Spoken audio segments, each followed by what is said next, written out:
A Lucía le bastó abrir una puerta para entender que hay días en los que una persona no entra a una oficina buscando trabajo, sino buscando un lugar donde no la traten como si estorbaran el mundo. No sabía todavía que aquella mañana iba a ser humillada, acusada, puesta a prueba y, al mismo tiempo, acercada a una verdad que llevaba toda la vida respirando a oscuras. Y tampoco imaginaba que, detrás de un escritorio frío y de un salón lleno de gente elegante, la estaba esperando una familia rota, un amor inesperado y una decisión capaz de cambiarlo todo. Antes de seguir, vale la pena detenerse un segundo en esa idea. A veces la vida no avisa cuándo una puerta es salida y cuándo es comienzo. Si alguna vez ustedes sintieron que los juzgaron antes de conocerlos, cuéntenlo en los comentarios. Y si les gustan las historias que hablan de dignidad, segundas oportunidades y giros del destino, dejen su like y suscríbanse.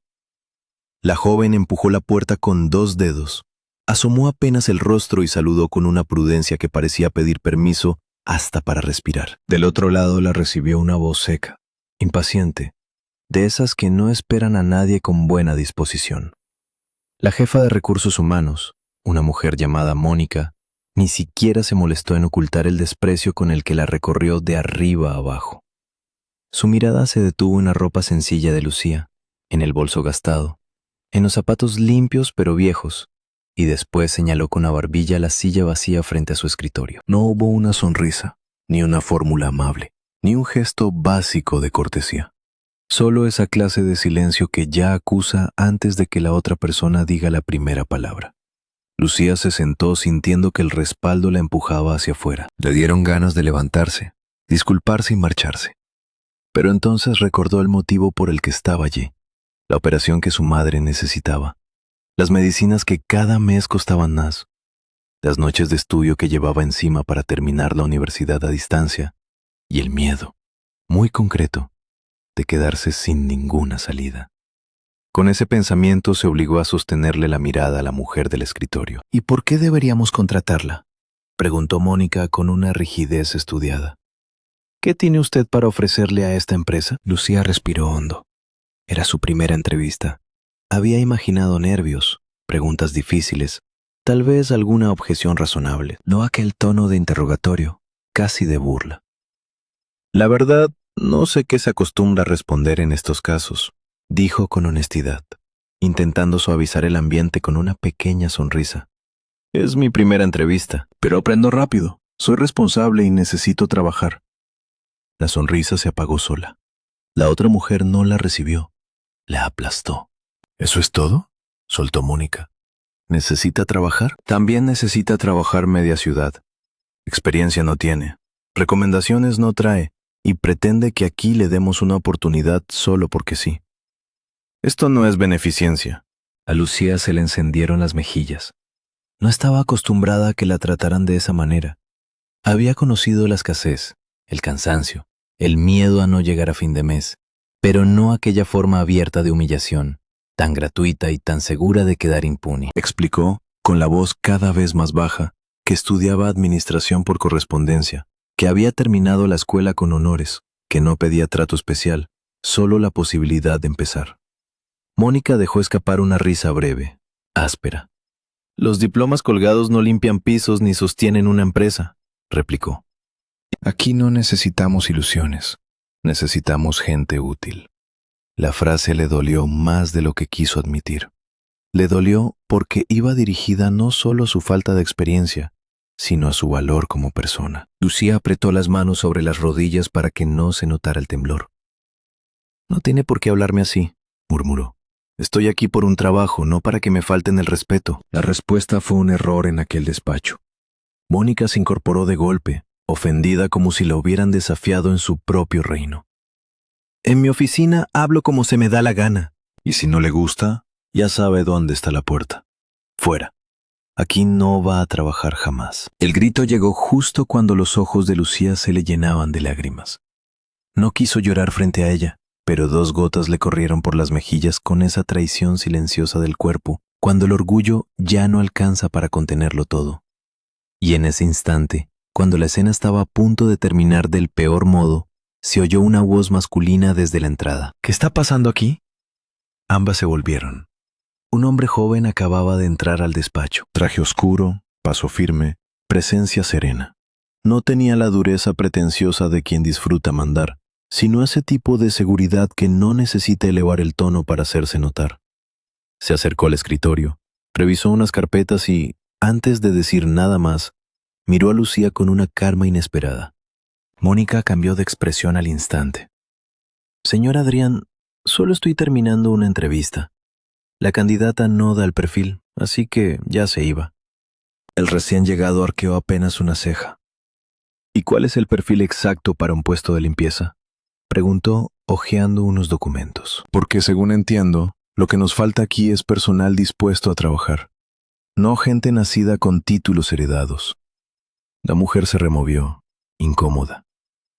No me refiero solo a eso. Esta empresa tiene historia, tiene estándares. Esa empresa estuvo al borde de desaparecer hace apenas un mes, la interrumpió él, sin subir la voz. La compré en una subasta porque estaba quebrada y nadie daba un peso por ella. Así que, por favor, dejemos el teatro del prestigio para mejores tiempos. Lucía lo miró sin comprender del todo. No sabía que estaba frente al nuevo dueño. Solo sabía que, por primera vez desde que había entrado, alguien hablaba como si ella fuera una persona. Adrián dejó la carpeta sobre la mesa. Si quiere trabajar, que trabaje, dijo, mirando a Lucía. Necesitamos gente motivada, y bastante. La joven parpadeó, incrédula. ¿Eso significa que me contratan? Significa que puede empezar mañana si todavía quiere el puesto. Mónica apretó la mandíbula con una rabia mal disimulada, pero obedeció. Tomó el pasaporte de Lucía, sacó una copia y le informó, casi escupiendo cada palabra, qué papeles debía llevar al día siguiente. Al devolverle el documento, se inclinó apenas sobre el escritorio y le habló con una sonrisa sin alegría. Consiguió el trabajo. Felicidades. Pero también consiguió una enemiga. Se lo advierto desde ahora. Lucía salió del despacho con el corazón golpeándole en el pecho. No sabía si sentir alivio, miedo o agotamiento. Quizá las tres cosas a la vez. Afuera, el edificio seguía igual de gris, los pasillos igual de impersonales, pero algo se había movido dentro de ella. Una mezcla rara de humillación recién tragada y gratitud por una mano inesperada. Al día siguiente empezó. Las primeras semanas fueron peores de lo que imaginó. Lo que sobre el papel parecía una oportunidad estable, se transformó en una rutina de pequeñas crueldades. Nadie la golpeaba, nadie la amenazaba de forma abierta, nadie hacía algo tan evidente que pudiera denunciarse con facilidad. Precisamente por eso era tan desgastante. Eran bromas a destiempo, órdenes dichas con sorna, restos tirados al piso apenas terminaba de limpiar, comentarios en voz baja que se aseguraban de que ella alcanzara a oírlos. Sergio, uno de los gerentes jóvenes, encabezaba casi siempre la escena. Le divertía verla apurar el paso por el pasillo, bajar la cabeza, fingir que no escuchaba. Había algo de cobardía infantil en aquella forma de entretenerse con la persona más indefensa del lugar. Una tarde, cuando Lucía ya llevaba el abrigo puesto y se dirigía al ascensor, él la detuvo con un vaso de café en la mano. ¿A dónde va con tanta prisa? Aquí sigue sucio. Ya limpié esa zona, respondió ella, cansada pero firme. Sergio levantó el vaso y dejó caer el resto del café al suelo, despacio, mirándola a los ojos. Ahora sí está sucio. Los otros rieron. No una carcajada franca, sino ese murmullo cómplice que hace más daño porque no se compromete del todo. Lucía volvió por la fregona sin decir nada. Al agacharse a secar el piso, sintió en la nuca no solo las miradas, sino el peso de una verdad amarga. En algunos lugares, la gente no necesita ser mala todo el día. Le basta con serlo un minuto, cuando sabe que nadie va a detenerla. Soportó aquello por una razón simple y terrible: el salario. Era modesto, sí, pero seguro. Y Adrián, fiel a su palabra, había añadido un pequeño extra de su propio bolsillo mientras la empresa se estabilizaba. Ese dinero marcaba la diferencia entre seguir juntando para el tratamiento de su madre o rendirse. Así que aguantó, tragó comentarios. Se hizo invisible cuando pudo. Eligió las escaleras de emergencia para no cruzarse con el personal del ascensor. Aprendió a entrar y salir de las salas sin interrumpir reuniones, como si su presencia debiera existir pero no notarse.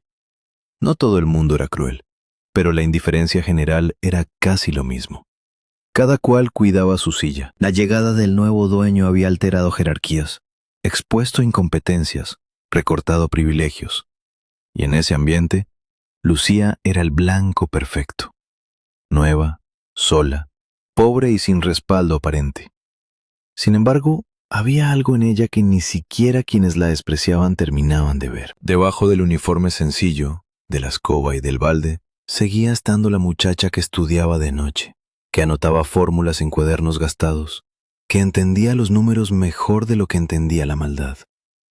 Había aprendido a mirar en silencio, a observar patrones, a darse cuenta de quién trabajaba de verdad, quién solo aparentaba, quién llegaba antes y quién salía con información de más en la cartera. Todo estalló una tarde.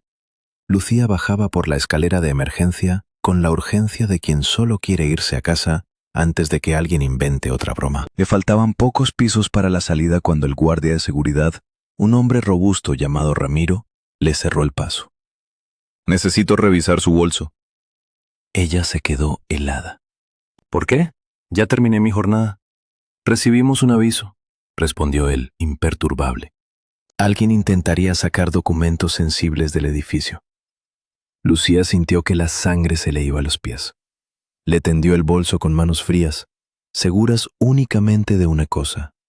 No había puesto nada extraño allí. Ramiro abrió el cierre, metió la mano y sacó una carpeta con impresos internos de la empresa. Estados financieros, proyecciones, información estratégica. Hojas que jamás habían estado en sus manos. «Eso no es mío», dijo ella de inmediato, pero hasta sus propios oídos la defensa le sonó débil. «Se lo juro, yo no sé cómo llegó ahí». El guardia no discutió. La acompañó de vuelta al despacho principal. Adrián la recibió sentado, con los documentos ya abiertos sobre la mesa. El director de seguridad, un hombre mayor llamado Don Héctor, estaba a su lado. Su rostro tenía esa calma de quien ha visto demasiadas trampas para sorprenderse pronto. «Por esto, en cualquier empresa, a una persona la despiden en el acto», dijo Adrián sin dureza, pero con una seriedad que a Lucía le cortó la respiración. Ella bajó la vista. Las lágrimas regresaron, no como debilidad, sino como agotamiento. Demasiado miedo junto pesa más que cualquier orgullo. «No sé cómo aparecieron ahí», repitió. «No toqué nada, ni siquiera sé quién puso eso en mi bolso». Adrián observó unos segundos los papeles, luego a ella, y en vez de buscar el error en su cara, pareció buscar la mentira. «Yo no creo que haya sido usted», dijo al final. Lucía alzó la cabeza, atónita. «¿Por qué?» Él dejó escapar una exhalación corta, casi una sonrisa cansada. «Tal vez porque todavía sé distinguir a la gente decente cuando la tengo enfrente». Don Héctor intervino. Confirmó que ella no había entrado en el despacho de Adrián durante aquella jornada. Señaló, además, que alguien con acceso previo pudo sacar los documentos y colocarlos en su bolso mientras ella dejaba el abrigo en el perchero común. No era una teoría brillante. Era, de hecho, la explicación más lógica. Pero en aquel edificio la lógica no siempre era la primera opción. Muchas veces ganaban las apariencias. «Revisemos las cámaras», dijo Adrián. Minutos después, la pantalla mostró lo necesario. Mónica, la jefa de recursos humanos, entrando al despacho con una llave. Mónica saliendo con la carpeta apretada contra el pecho. Mónica paseando después cerca del área donde Lucía dejaba sus cosas. El silencio que siguió tuvo algo de alivio y algo de decepción. Alivio para Lucía. Decepción para todos los demás, porque quedaba claro que el problema de la empresa no era solo financiero. Adrián reunió al personal. No hizo un escándalo vulgar ni buscó humillar a nadie en público por puro gusto. Habló con la firmeza de quien entiende que, si no corta una corrupción pequeña, termina alimentando una grande. Mónica intentó defenderse. Apeló a sus años en la empresa, a su experiencia, a la supuesta ingratitud del nuevo dueño. Pero las pruebas estaban ahí, y también el motivo. Había querido deshacerse de la única contratación que Adrián había impuesto por encima de su criterio, y de paso enviar un mensaje al resto. Terminó marchándose entre tacones furiosos y dignidad rota. Lucía pensó que, con eso, el ambiente mejoraría de inmediato. Se equivocó. Las cosas cambiaron, sí, pero lentamente. La crueldad abierta retrocedió. La hostilidad muda tardó más en desaparecer. Aún así, por primera vez desde que llegó, podía caminar por el pasillo sin sentir que todos esperaban verla tropezar. Aquella noche, cuando se quedaron a solas después del incidente, Adrián le tendió un pañuelo. «Usted llora mucho», le dijo con una suavidad que convertía la observación en amparo y no en burla. Lucía soltó una pequeña risa, triste. «Es que aquí pasan demasiadas cosas para alguien que solo venía a trabajar tranquila». Él apoyó una mano sobre el borde del escritorio. No vino solo a barrer un piso, vino a salir adelante. Y eso siempre incomoda a los que están acostumbrados a pisar a otros. A partir de entonces, empezaron a hablar más. Al principio eran intercambios breves, al cierre del día, mientras ella limpiaba su despacho y él seguía revisando cuentas.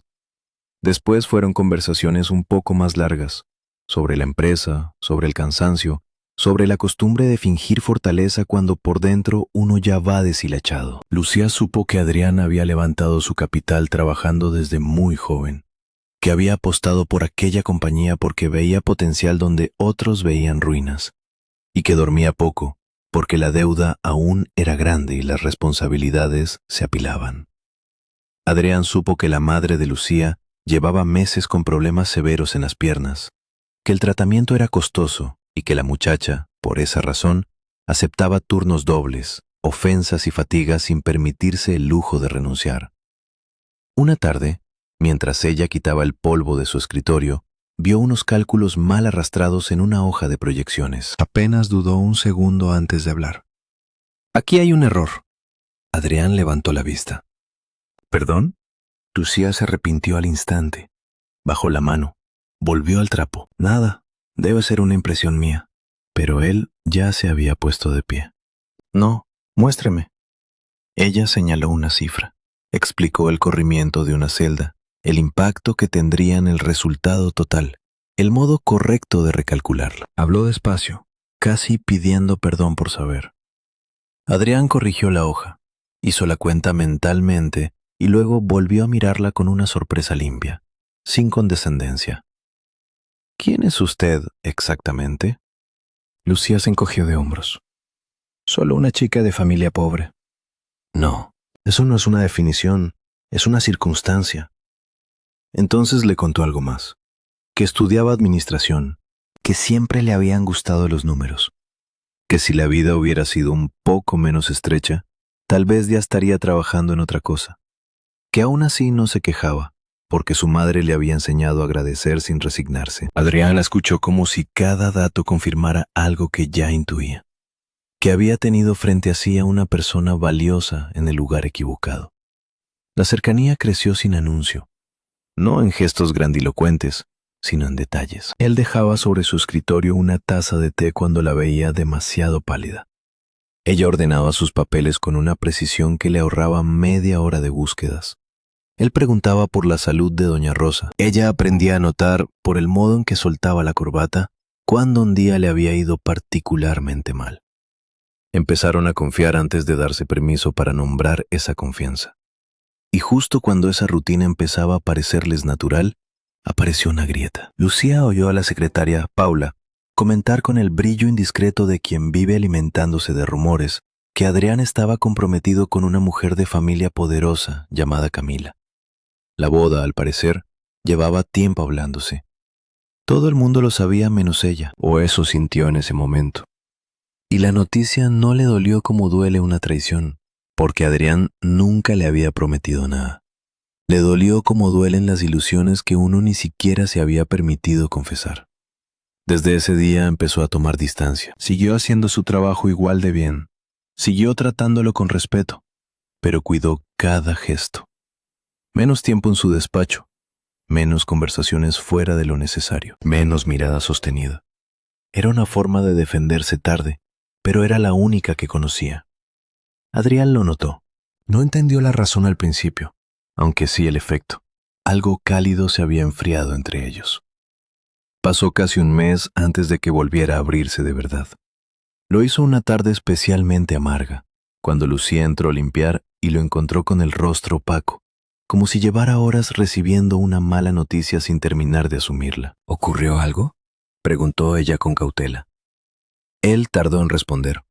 Sacó del bolsillo un cigarrillo, lo miró unos segundos y volvió a guardarlo sin encenderlo. Sorprendí a mi prometida con mi mejor amigo. La frase cayó entre ambos con una pesadez quieta. Lucía dejó el paño sobre la mesa. No le salió ninguna palabra inmediata. Solo ese dolor reflejo que se siente cuando alguien valioso queda herido delante de uno. Adrián sonrió sin alegría. La boda era dentro de unos meses. Y ahora, además de todo lo demás, tengo que resolver esto. Ella se sentó cerca, no demasiado, lo suficiente para que él no se sintiera solo. Quien traiciona así no pierde a cualquiera, dijo con la seriedad sencilla de quien habla desde el corazón.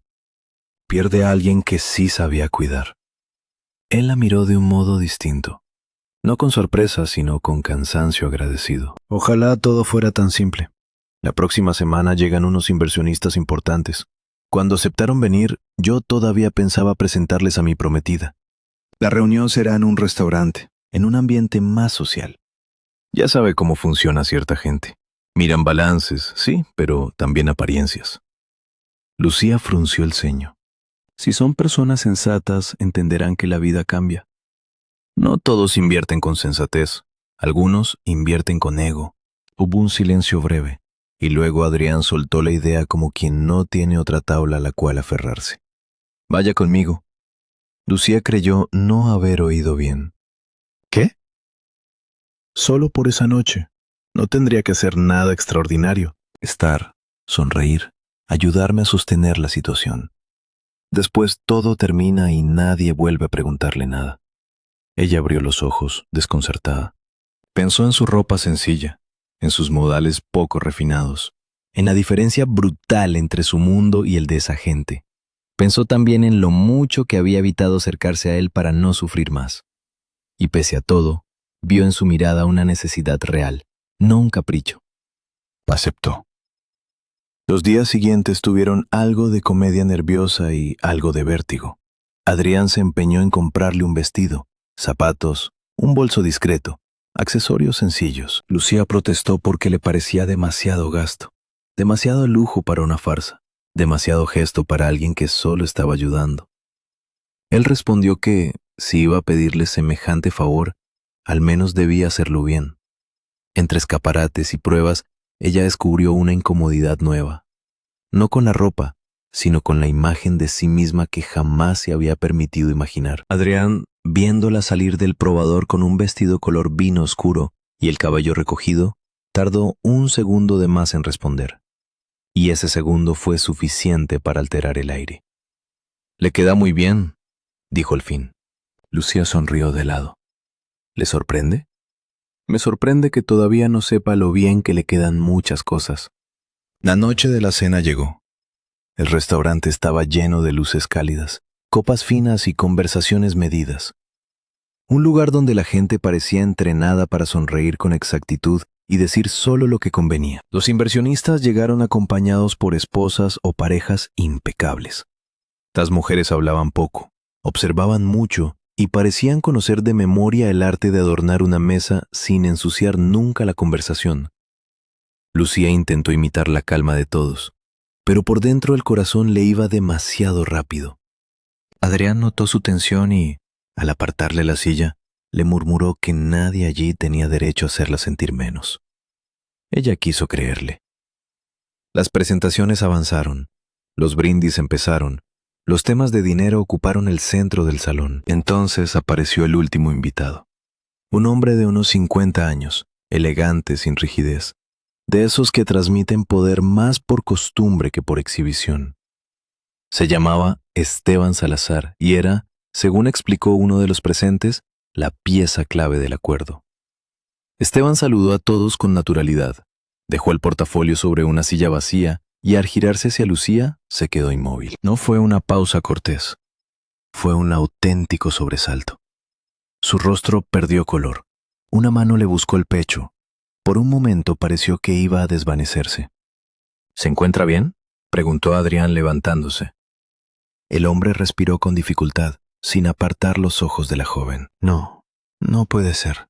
Lucía sintió un frío repentino. Mucho gusto, Él no la dejó terminar. Usted es igual a mi hija. El murmullo alrededor de la mesa se apagó. Adrián miró a Lucía. Lucía miró al hombre. Y Esteban, todavía conmocionado, sacó de su billetera una fotografía. En ella aparecía una muchacha con sus mismos ojos oscuros, la misma forma del rostro, la misma delicadeza en la boca, la misma sombra de un hoyuelo al sonreír. Mi hija falleció hace medio año, dijo él con la voz quebrada. Pero usted es su reflejo. Lo que siguió fue extraño incluso para los presentes. Esteban empezó a hacer preguntas que nadie consideraría normales si no fuera por la evidencia del parecido. Si Lucía tenía una marca detrás de la rodilla derecha, si era alérgica a las fresas, si tenía una pequeña hendidura en la barbilla cuando sonreía de cierto modo. Las respuestas, una tras otra, coincidieron. Yo no estoy diciendo que entienda cómo, añadió él, desbordado por una esperanza que ni él mismo sabía si debía permitirse. Pero esto no puede ser casualidad. Lucía pasó la mayor parte de la velada entre la confusión y una emoción temblorosa que no se animaba a tomar forma. Había crecido preguntándose por su padre, soportando silencios, llenando huecos con fantasías modestas. Ahora, de pronto, un desconocido poderoso le hablaba como si el destino hubiera puesto sobre la mesa una pieza perdida de su vida. Esteban insistió en hacerse una prueba genética. Costearía todo. No quería presionarla, decía. Solo necesitaba saber si aquello era un milagro, una coincidencia brutal o una herida antigua que volvía a abrirse. Lucía aceptó. Durante la semana de espera, la empresa siguió funcionando, pero para ella el tiempo cambió de densidad. Todo parecía ocurrir un poco más lejos y un poco más hondo. Limpiaba escritorios y, al mismo tiempo, se preguntaba quién había sido antes de recordar. Acompañaba a su madre a la consulta y, mientras le acomodaba una manta sobre las piernas, sentía una culpa absurda por no saber si la mujer que la había criado era toda su historia o apenas el comienzo de ella.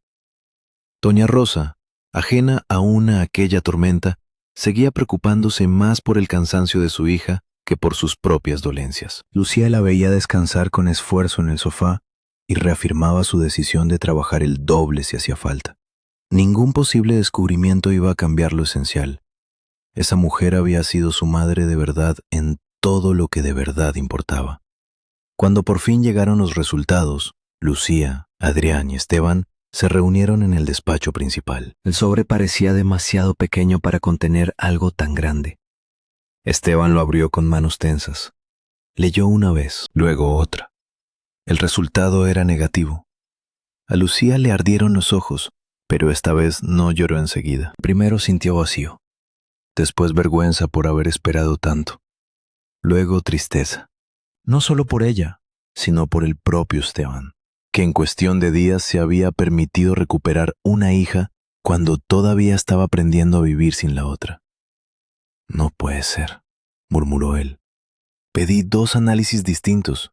Abrió el segundo sobre, también negativo. Los 3 quedaron en silencio. El parecido seguía ahí, insoportable en su exactitud, pero la explicación inicial se deshacía. Entonces, Adrián dijo algo que pareció obvio solo después de escucharlo. Tal vez la respuesta no está en usted, Esteban. Tal vez está en la señora de su casa. Esteban levantó la mirada lentamente. Entendió antes de querer entender. Lucía, por su parte, sabía que ya no podía seguir aplazando otra conversación. Si había una verdad sobre su origen, debía empezar por su propia madre. Fueron a verla esa misma noche. Doña Rosa recibió a la comitiva con sorpresa. Esteban y Adrián se quedaron discretamente a un lado mientras Lucía se sentaba frente a ella. La joven habló con cuidado, casi con ternura, como si temiera que cada palabra pudiera lastimar. La mujer la escuchó en silencio. No se indignó, no fingió no entender. Solo envejeció un poco más en el gesto. Yo no te di a luz, dijo al fin, y la frase, aunque temida, Cayó como una piedra en agua quieta. Te adopté siendo un bebé. Lucía sintió que el mundo se inclinaba un instante. No por falta de amor, sino por exceso de verdad. Doña Rosa explicó lo que sabía, que una conocida del antiguo hogar infantil le avisó de la llegada de una niña recién abandonada, que ella llevaba tiempo pensando en adoptar, que fue por la criatura y la sintió suya desde el primer abrazo, que el origen del bebé quedó mal registrado porque todo se hizo deprisa y sin demasiadas preguntas. Había documentos incompletos, lagunas, silencios. Y luego pasó la vida. La necesidad, el trabajo, la ternura diaria.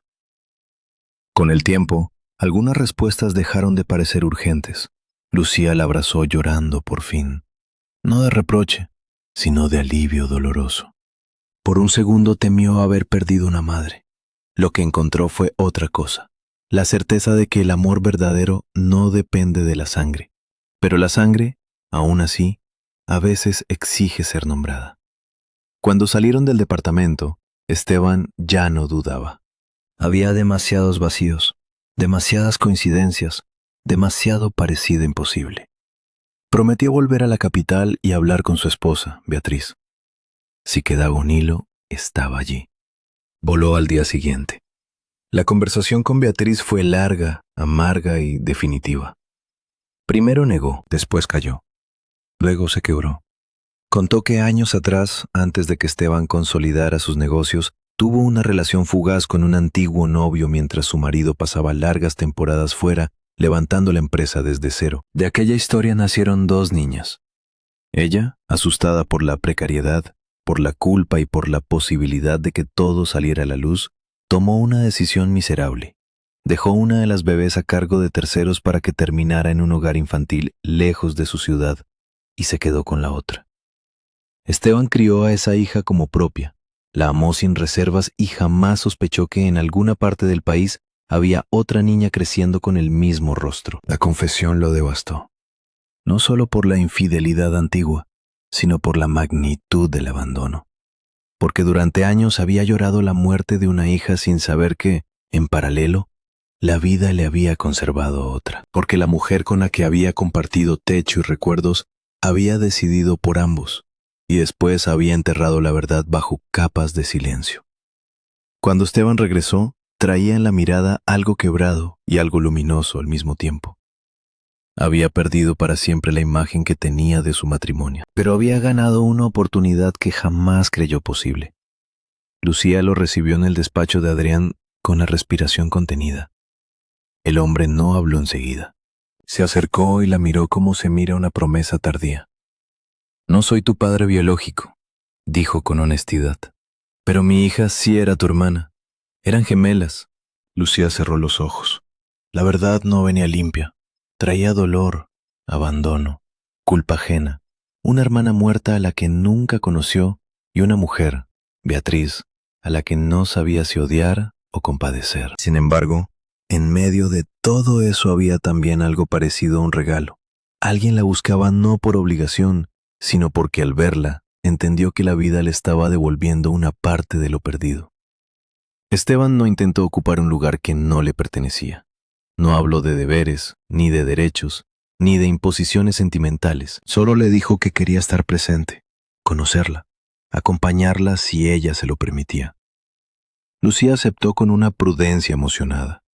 No como una niña que encuentra un padre de cuento, sino como una mujer que decide darle una oportunidad a un vínculo improbable. Mientras tanto, en la empresa, también las cosas seguían moviéndose. Con la confianza ya instalada entre Adrián y Lucía, ella se atrevió a compartirle una libreta donde había ido anotando, durante sus recorridos de limpieza, pequeñas observaciones.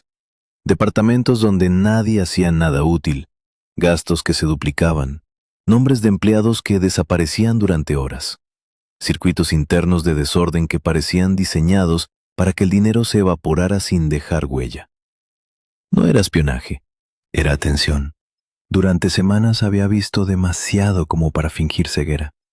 Adrián revisó la lista con una mezcla de asombro y admiración. «Usted no era la persona indicada para un puesto de limpieza», dijo. Lucía sonrió con ironía.